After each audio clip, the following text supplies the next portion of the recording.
Good morning all of you. RBS degree college Meja Khas के online platform पे सभी छात्रों का हम हार्दिक स्वागत करते हैं। छात्रों, आज जो है बीएससी एजी थर्ड सेमेस्टर के अंतर्गत जो आपका सब्जेक्ट है soil fundamental of soil and water conservation के अंतर्गत जो है आपका जो टॉपिक है जो है वो सॉयल लॉस मेजरमेंट टेक्निक के अंतर्गत जो इसका शाब्दिक अर्थ होता है छात्रों जो है वो है मृदा क्षति माप तकनीक किसे कहते हैं। आज हम लोग उसी टॉपिक के अंतर्गत जो है हम आपको अध्ययन कराएंगे छात्रों जो है कि मृदा में जो हमारी हानि होती है या हमारी जो उपजाऊ मिट्टी है वो जो है पानी के द्वारा या जल के द्वारा या वर्षा के कारण द्वारा जो है वो पानी एक जगह से दूसरी जगह जब जाता है तो उसके साथ जो है हमारी मिट्टी भी जो है दूसरी जगह चली जाती है छात्रों। उसका अर्थ ये होता है कि जो हमारा उपजाऊ मिट्टी है वो जो है एक स्थान से दूसरे स्थान पर स्थानांतरित हो जाती है, जिससे हमारे फसल प्रबंधन में बहुत ही बड़ा हानि होता है। और वो जो उपजाऊ मिट्टी हमारी जो है वहाँ सरफेस से हट के कहीं दूसरी जगह चली जाती है तो वहाँ पे हमारे किसानों को उनकी फसल के जो उत्पादन होता है उसमें बहुत बड़ा हानि उन्हें उठाना पड़ता है। तो इन सब चीज़ों को हमें कैसे प्रबंधन करना है और उसके हानि को कैसे रोकना है जो है आज हम लोग को इसी टॉपिक के अंतर्गत जो है हम लोग को पढ़ना है छात्रों। ठीक है, आइए चलते हैं स्क्रीन पर। मृदा क्षति माप तकनीक, इसका अर्थ ये होता है छात्रों जो है कि मृदा की जो एक क्षति को मापने की जो तकनीक है उसे हम आपको बतला रहे हैं कि उस तकनीक को हम कैसे किस तरीके से अपनी मृदा की क्षति को जो है रोक सकें और उसका प्रबंधन कर सकें जो है। ठीक है, तो यहाँ पे आइए चलते हैं। कृषि जल संभरों से मिट्टी के नुकसान का माप जानना आवश्यक होता है। मतलब इसका अर्थ ये होता है छात्रों जो है कि किसी जल संभरों मतलब तालाब के अंदर अगर हम उसके मिट्टी के स्तर की अगर हम जांच करना चाहेंगे या उसका मापन करना चाहेंगे तो हमें किस तरीके करना पड़ेगा उसे हम आपको बतला रहे हैं। मतलब उसके नुकसान को हम कैसे मापेंगे और जानेंगे कैसे जो है उसे हम बतला रहे हैं आपको। क्षेत्र में मिट्टी और जल क्षरण प्रथाओं का प्रभाव और गंभीर परिणामों को रोकने के लिए उचित उपाय करना चाहिए। मतलब कहने का अर्थ ये है छात्रों जो है कि आप अपने प्लॉट के चारों तरफ जो है मेड़बंदी करना, उसके बाद एक जलाशय को जो है निर्माण करके जो है जो वेस्ट जो है पानी है उसे वहाँ पे एकत्रित करना।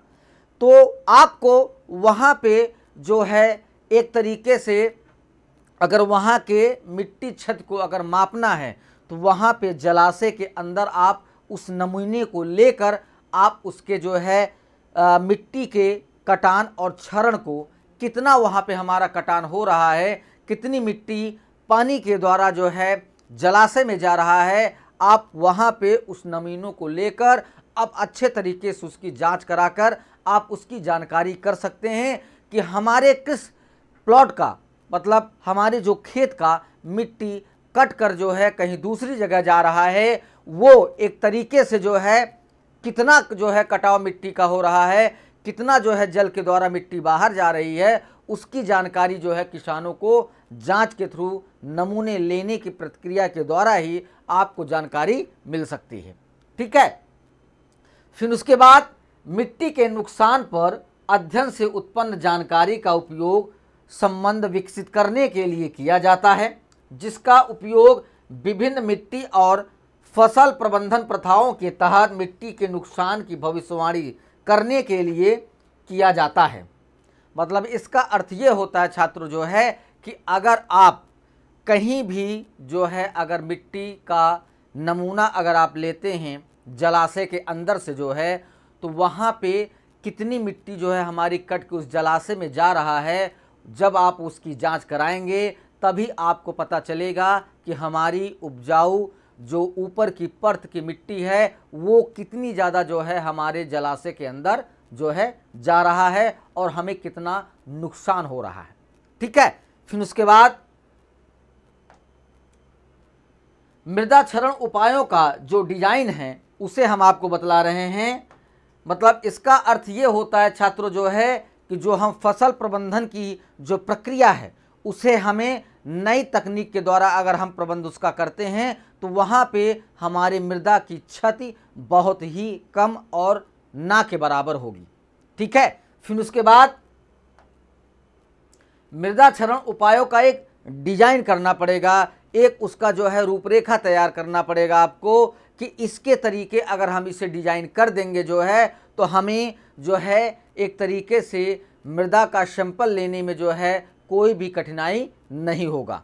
ठीक है, फिर बंध और जलाशयों का डिजाइन, मतलब जहाँ पे आपका तालाब है या कोई डैम है वहाँ पे उसे किस तरीके डिजाइन किया जाए कि हमें वहाँ पे नमूने लेने में कोई प्रॉब्लम ना हो, कोई जो है दिक्कत नहीं आए। फिर उसके बाद स्थिर चैनलों का जो है डिजाइन करना, मतलब वहाँ पे जो आप एक सरफेस का जो डिजाइन करेंगे जो है कि हमें अपने जलाशय और बंध का एक डिजाइन जो बनाएंगे, सीढ़ी के आकार का जो चैनल आप बनाएंगे जो है वहाँ पे आप उस स्टेप को अच्छे तरीके से जो है अगर आप बनाते हैं, प्रबंधन करते हैं जो है तो आपको जब उस जलाशय का जो है पानी जब स्थिर होके धीरे धीरे वो घटेगा तो आपको उस चैनल पे आपको दिखेगा जो है कि यहाँ पे कितने स्थिर मिट्टी जो है हमारी जो है कट कर जो है बाहर आ रही है। तो उससे भी आपको पता चलेगा कि हमारे मृदा की कितनी हानि हो रही है, कितना क्षति हो रहा है। ठीक है, फिर उसके बाद मृदा हानि माप जो है, मृदा हानि मापन के माध्यम से किया जा सकता है। जो माध्यम है उसे हम किस तरीके मृदा की हानि को हम माप सकते हैं, तो पहला हमारा है छात्रों जो है अपवाह भूखंड जो है, मतलब जो है जब कोई पानी या वर्षा का पानी किसी बंध या डैम या तालाब में स्थिर होता है या वहाँ पे जाता है तो वहाँ पे बड़ी हलचल होती है। जब हलचल होती है तो आप वहाँ पे अच्छे तरीके से आप जो है मिट्टी के जो है क्षति होने का नमूना आप नहीं ले सकते हैं। तो वहाँ पे जब अपवाह भूखंड जो है मतलब छोटे छोटे खंडों में अगर आप उसे जो है रखेंगे पानी को जो है तो वहाँ पे आप सैंपलिंग या नमूना आप अच्छे तरीके से ले सकते हैं। फिर उसके बाद दूसरा जो है मृदा हानि मापने का जो माध्यम है वो है तलछट नमूने जो है, मतलब जो एक तरीके से नीचे के सरफेस में जो है जो मिट्टी जो है हल्का पानी और नीचे जो है गाद बना रहता है उसके ऊपर का जब आप नमूना लेंगे तो इस विधि के द्वारा आप नमूना लेंगे छात्रों। ठीक है, फिर उसके बाद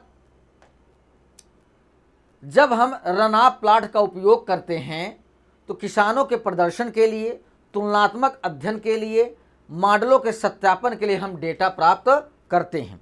मतलब कहने का अर्थ ये है कि जब हम उन दोनों माध्यम से अगर हम जो है उस जलाशय का नमूना लेते हैं मिट्टी का जो है तो वहाँ पे अपवाह और तलछट जो नमूने लेने की प्रक्रिया है वहाँ पे आपको ये प्रदर्शित होगा कि हमें रनऑफ प्लॉट्स का मतलब पानी के दौड़ते हुए क्रम में जो है हमें किसानों को प्रदर्शित करेंगे, मतलब किसानों को हम दिखाएंगे कि किस तरीके हम यहाँ पे नमूना ले रहे हैं।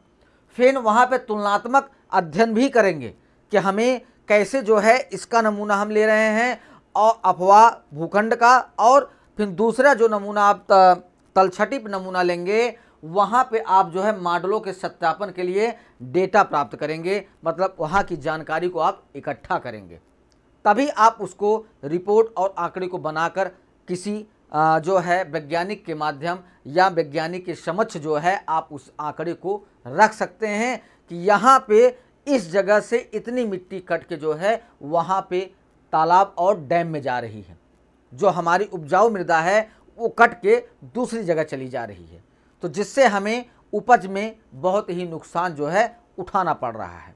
ठीक है, फिर इसकी जो भविष्यवाणी करना होता है तो वो हम बता रहे हैं वो अपवाह उसके द्वारा करेंगे और तलछट के द्वारा जो है हम इसकी भविष्यवाणी आसानी से कर सकते हैं, क्योंकि इसके द्वारा हम वहाँ पे मृदा क्षतिहान का जो तकनीक है, मापन है, इन दोनों के द्वारा जो है अच्छी जानकारी हम पता करके उस रिपोर्ट को हम प्रस्तुत कर सकते हैं। फिर उसके बाद अपवाह भूखंडों के जो विभिन्न प्रकार हैं उसे हम बतला रहे हैं कि भूखंडों की संरचना के आधार पर हम किसी भी मृदा की हानि को जो है क्या कहते हैं उसको जो है देख सकते हैं। फिर प्राकृतिक या नकली वर्षा आधारित भूखंड पर भी जो है वहाँ पे भी जो है हम इसको जो अपवाह भूखंडों को एक तरीके से मापन कर सकते हैं। फिर परिबद्ध या असंबद्ध भूखंड के द्वारा भी कर सकते हैं। भूखंडों के आकार के आधार पर भी कर सकते हैं। सूक्ष्म भूखंड में भी जो है इसका जो अपवाह भूखंडों को जो है मापन कर सकते हैं मृदा की जो है। फिर बड़े भूखंड या जलाशय भी जो है हम मृदा क्षति का जो है एक तरीके से अच्छे तरीके से अपवाह भूखंड के माध्यम से हम मापन कर सकते हैं छात्रों जो है। उसके बाद सूक्ष्म भूखंड आता है। सूक्ष्म भूखंडों का आकार जो है 0.05 से लेकर लगभग 2 वर्ग मीटर तक हो सकता है। नकली वर्षा की स्थिति में प्रयोगशाला उपयोगों में अक्सर उपयोग किया जाता है। बड़े अपवाह भूखंड या वाटर सेट मतलब कहने का अर्थ ये है कि एक इसे जो है कृत्रिम रूप से वाटर सेट को बनाकर वहाँ पे हम जल का पूरा प्रबंध करेंगे। जो असमय में जहाँ पे हमें पानी की असुविधा होती है तो वाटर सेट के माध्यम से जो है उस भूखंड तक जो है पानी को पहुँचा सकते हैं। इन भूखंडों का आकार कम से कम 100 वर्ग मीटर जो है हो सकता है। तो वहाँ पे हम सूक्ष्म भूखंड के द्वारा जो है मृदा क्षति को जो है अच्छे तरीके से नमूना लेकर वहाँ की जानकारी को हम एकत्रित कर सकते हैं। ठीक है। उसके बाद ये रिले अपर्दन, अंतर रील क्षरण और गली क्षरण की संयुक्त प्रक्रिया का अध्ययन करने के लिए बहुत ही उपयुक्त होता है। जो सूक्ष्म जो है भूखंड होता है छात्रों, उसके द्वारा हम किसी भी मृदा के क्षरण की हानि को क्षति को अच्छे तरीके से जो है जानकारी कर सकते हैं। फिर उसके बाद ये भूखंड परिदृश्य के नमूने और विभिन्न क्षरण चरणों के कैप्चर का प्रतिनिधित्व करते हैं। मतलब वहाँ पे हमारा रिले अपर्दन कितना हो रहा है, गली अपर्दन कितना हो रहा है, अंतर रिले क्षरण कितना हो रहा है, हम उस परिदृश्य को अच्छे तरीके से प्रतिनिधित्व करके उसे हम देख सकते हैं और उसका अध्ययन कर सकते हैं।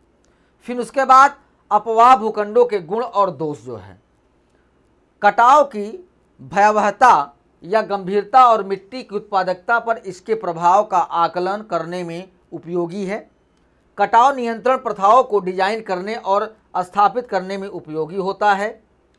फिर इसका जो हानि जो है अवगुण जो है, मतलब किस तरीके हानि होता है छात्रों जो है उसे हम बतला रहे हैं कि ये प्रारंभिक निर्माण और रख रखाव दोनों के लिए महंगे होते हैं। बड़ी संख्या में श्रम की आवश्यकता होती है। नमूने एकत्र करने और मिट्टी और पानी के डेटा को रिकॉर्ड करने की कई समस्याएं आती हैं। मतलब कहने का अर्थ ये है छात्रों जो है कि हम जो इसका प्रारंभिक निर्माण करेंगे, इसका रख रखाव करेंगे, तो वहाँ पे श्रम ज़्यादा लगेगा, आय ज़्यादा लगेगी, पैसे का खर्च ज़्यादा होगा और वहाँ पे नमूने एकत्र करने में और डेटा को एकत्र करने में काफ़ी जो है कठिनाई होगी। ये तो हानि होता है मृदा क्षति जो है मापन में जो है छात्रों। फिर उसके बाद तलछट नमूना जो है, जो सेकंड उसका जो है नमूने की प्रक्रिया थी जो है मृदा क्षति को मापने के लिए, वो सेकंड आपका है तलछट नमूना जो है।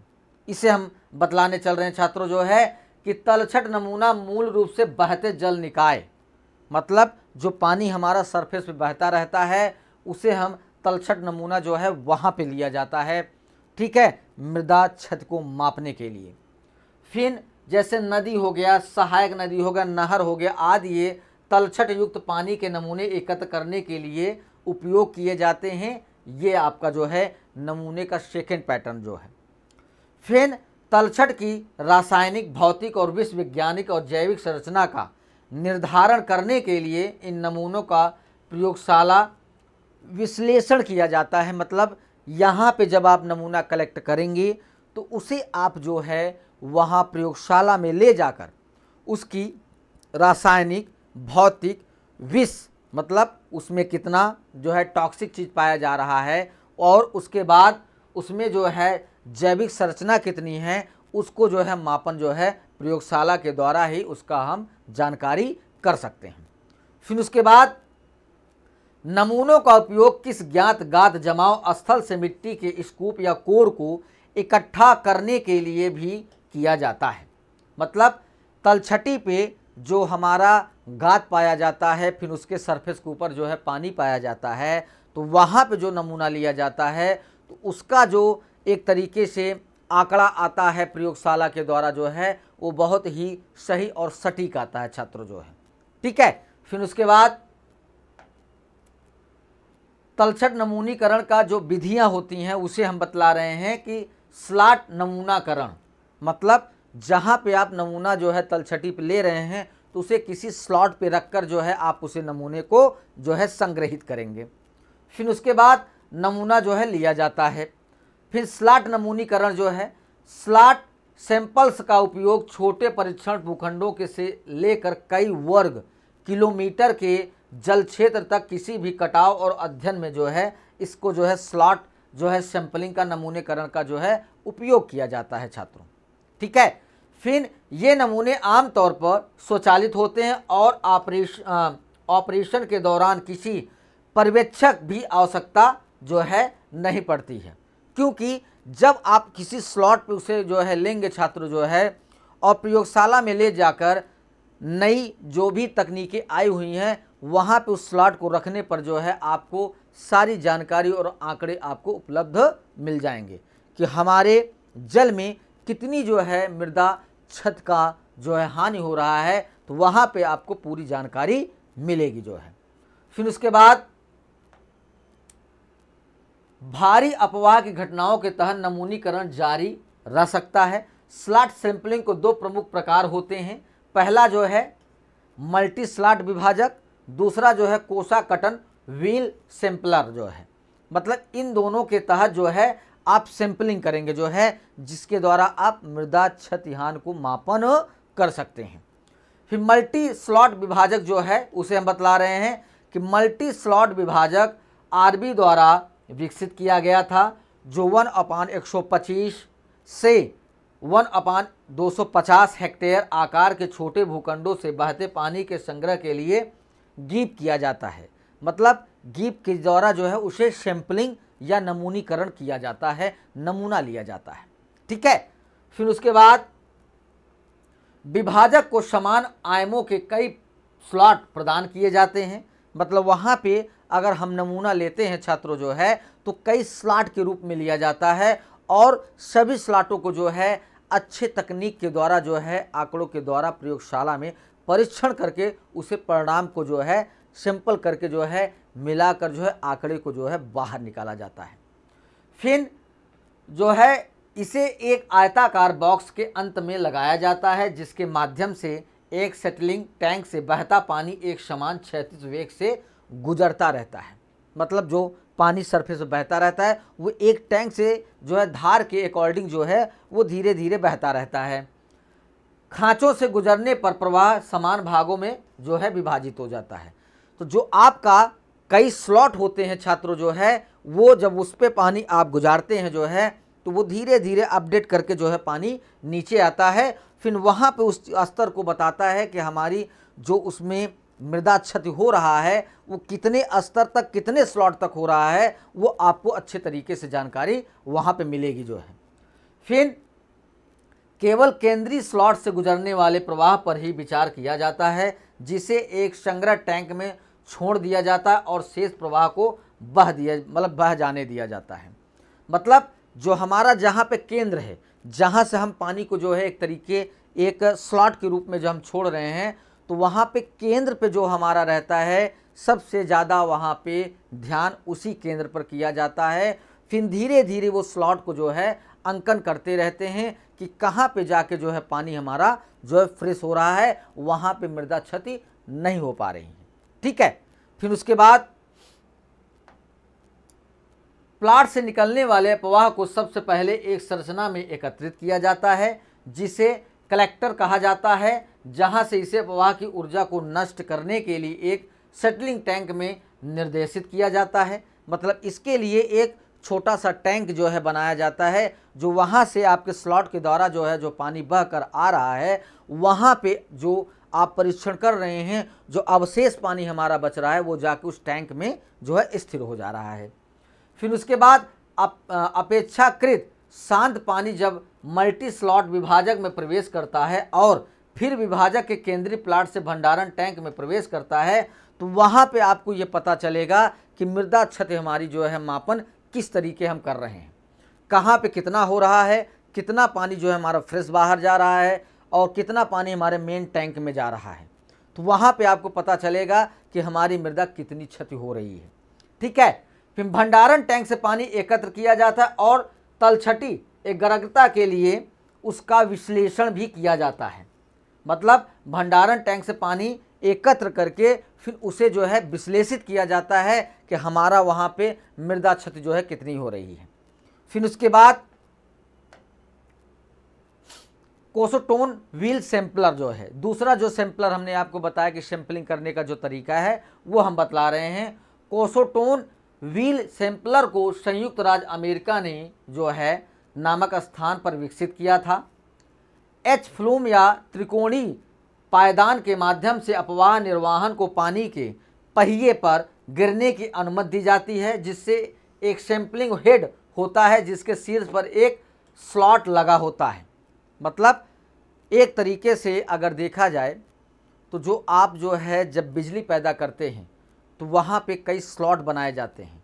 वो स्लॉट जो है ऐसे बनाए जाते हैं कि जहाँ पे वेग ज़्यादा है वहाँ पे जो है विद्युत सबसे ज़्यादा पैदा होता है। एक तरीके से हम आपको एग्जाम्पल बता रहे हैं छात्र जो है समझने के लिए कि वहाँ पे जो हम पहिए के थ्रू जो है पानी को गिरा रहे हैं तो वहाँ पे हमें ये पता चलता है कि कहाँ पे जाकर हमारी जो है मिट्टी जो है शांत या स्थिर हो रही है और उसके बाद जो आगे चल रहा है वो पानी साफ हो रहा है। तो वहाँ पर हमें पता चलता है कि कितनी मृदा जो है हमारी जो है क्षति हो रही है। फिर उसके बाद पहिया थोड़ा झुका हुआ होता है जिससे पहिया घूमता रहता है अपने स्तर से, उसमें एक चाल पाया जाता है, वो धीरे धीरे घूमता रहता है। तो वहाँ पे मृदा जो जितनी क्षति होती है हमारी जो है छात्रों वो एक जगह जाके स्थिर होती है। फिर उसके बाद वहाँ से जब पानी गुजरता है आगे जो है तो वो पानी जो है साफ जो है अच्छे तरीके से बाहर दूसरे जगह जो है एकत्रित किया जाता है। ठीक है। तो वहाँ पे आप उस चीज़ को जो है आप क्षति मापन परीक्षण आसानी से कर सकते हैं, वहाँ पे आपको अच्छा नमूने का आंकड़ा मिल सकता है। फिर उसके बाद पहिए की प्रत्येक क्रांति के दौरान फ्लूम से गिरने वाले पानी के जेट में स्लॉट काट जाता है और उसका एक हिस्सा इकट्ठा होता है। इसे बहते पानी को एक संग्रह पैन में लंबवत नीचे की ओर भेजता है, जहां से पानी का नमूना एक नाली के माध्यम से भंडारण टैंक में ले जाया जाता है। मतलब वहाँ पे जो आपका पानी एक पेन के लंबवत नीचे की ओर जो है पानी आपका जाएगा और वहाँ पे जब आप सैंपलिंग कर लेंगे तो जो अवशेष पानी है वो आपके भंडारण टैंक में जो है चला जाएगा। ठीक है। फिर कोसोटोन प्रकार का अपवाह नमूना परीक्षण भूखंडों और प्राकृतिक जल संभरों से अपवाह एकत्र करने के लिए बहुत ही उपयोगी होता है। इसके द्वारा हम किसी भी मृदा क्षति के मापन के लिए इस विधि के द्वारा बहुत ही अच्छा आंकड़ा आप जो है प्रस्तुत कर सकते हैं। ठीक है छात्रों, यहाँ पे ये टॉपिक आपका समाप्त होता है। अगली टॉपिक के साथ उपस्थित होंगे। सभी छात्रों को धन्यवाद।